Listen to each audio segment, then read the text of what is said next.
HarperCollins presents The Lasting Harm, Witnessing the Trial of Ghislaine Maxwell, by Lucia Osborne-Crowley, read by Madeleine Leslay. My dead friends. I have begun, when I'm weary and can't decide an answer to a bewildering question, to ask my dead friends for their opinion, and the answer is often immediate and clear. Should I take the job? Move to the city? Should I try to conceive a child in my middle age? They stand in unison, shaking their heads and smiling. Whatever leads to joy, they always answer. To more life and less worry. I look into the vase where Billy's ashes were. It's green in there. A green vase, and I ask Billy if I should return the difficult phone call, and he says yes. Billy's already gone through the frightening door. Whatever he says, I'll do. Marie Howe. The FBI declined to comment on the allegations made against them in this book. Prologue. West Palm Beach, Florida, 9th September 2022. The Floridian heat overwhelms me as I step out of Miami International Airport and begin to make my way to the airport hotel.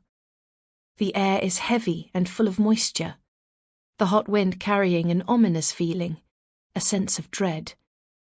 My flight out of Heathrow was delayed by several hours due to the Queen's death, and so I have missed my train to West Palm Beach, and instead am staying in a hotel for the night and finishing my journey in the morning. Already this trip feels doomed. I'm here because, a few weeks ago, I sent an email to a lawyer named Jack Scarola about his client, who is known only by her first name, Carolyn. Carolyn, who is now 36, was sexually abused by Jeffrey Epstein and Ghislaine Maxwell, beginning when she was just 14 years old. Carolyn testified at Maxwell's trial, using only her first name to protect herself and her family from the disastrous consequences that too often come with speaking out. Carolyn has also never spoken at length to a journalist before. When I emailed Scarola asking to interview Carolyn, I did not expect that she would say yes. But I nonetheless sat down and wrote, as I always do, a long email about all the ways I ensure that my journalism is trauma-informed and that my interview style is safe, sensitive, and always puts victims' needs and comfort first. I also, as I always do, disclose that I myself am a survivor of child sexual abuse and have dedicated my investigative reporting skills to try to contribute to a better understanding of the scourge of sexual abuse and its long shadow. To my great surprise, Carolyn responded to Scarola almost immediately.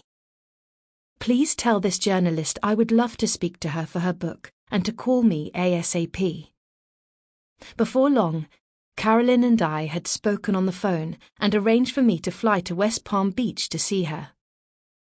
In the airport hotel that night, I reflect on how surreal it feels to be meeting with Carolyn after thinking about her so regularly for almost a year. Ever since hearing her testimony on the stand at Ghislaine Maxwell's federal sex trafficking trial in December of 2021. Her story affected me so deeply, and I feel honoured that she is willing to share more of her story with me, that she is willing to trust me with the intimate details of the worst things that have ever happened to her. Carolyn's story was arguably the most important testimony in the Maxwell trial for several reasons. First, because the charges associated with Carolyn's story carried by far the longest sentence. The two charges that relied on her evidence carried a total sentence of 40 years, whereas the charges associated with the other victim stories carried between 5 and 15 years.